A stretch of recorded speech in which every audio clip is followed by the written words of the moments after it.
karag-karag, welcome back to my vlog. Isang magandang gabi sa inyong lahat mula dito sa Lasak City. Na late talaga ako ngayon mga karag-karag dahil galing akong Manila.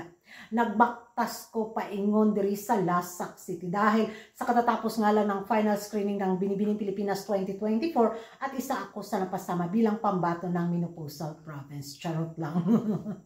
Eto na nga mga karag-karag, mga latest na mga pasabog na chismis na pinag-uusapan ng mga active na mga chismosa sa social media na kung saan nako pinag-uusapan talaga ang official top 40 candidates ng Binibining Pilipinas 2024 dahil nung i-check ko talaga isa-isa at na-meet ko sila kanina ba? In my dream. Tiningnan ko isa, marami ng mga kandidatang magaganda. Masasabi ko talaga ba na ay ang sarap nito ilaban sa international sa Japan. Meron din mga beauty na mga ibang kandidata doon na nakapasok sa top 40 na so lang din yung beauty nila. Parang beauty ni Coragan, Porya Gaba pod. Makakuan po, makadani po og afam. Oh, di ba? So, base nga sa pa-post ng anang Binibining Pilipinas organization na kung saan isa talaga sa agaw pansin ang pagkapasok ni Cherelle 40 sa Binibining Pilipinas 2024 na kung saan maraming napaka-question na mga ibang beauty pageant lovers bakit niligwak daw yung ibang magaganda kumpara kay Cherelle at ipinilit ipasok si Cherelle mga karag-karag. So sabi nga nila, isa daw to sa taktika or game plan ng Binibining Pilipinas organization para muling mapag-ingay ang papageant na to sa mga beauty pageant lovers sa social media. Dahil medyo nawala daw yung kinang ng Binibining Pilipinas at sa pagpasok nila kay Cherelle, mapag-usapan daw ang Binibining Pilipinas, which is may punto naman sila sa kanilang naging opinion. Dahil base sa mga nakikita ko mga larawan at mga picture, para hindi masyadong ganun ka-familiar yung mga kandidatang sumabak ngayon.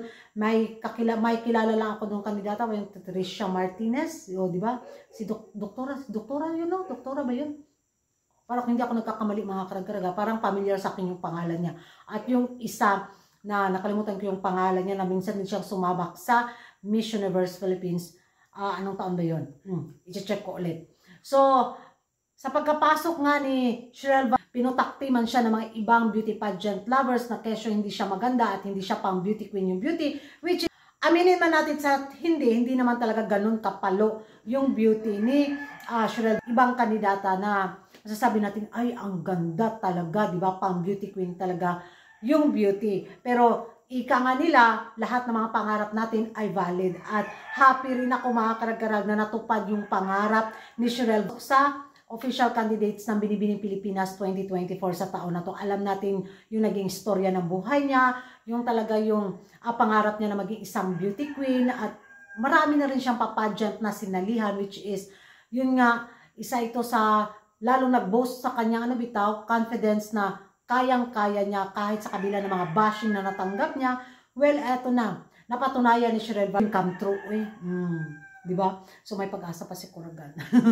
Yung magiging reaction at komento ninyo sa pagkapasok nga ni Cherelle. Tingin yung mga karag-karag, pabor ba kayo sa naging desisyon ng Binibining Pilipinas organization? Thank you for watching and see you in my next vlog. Bye-bye!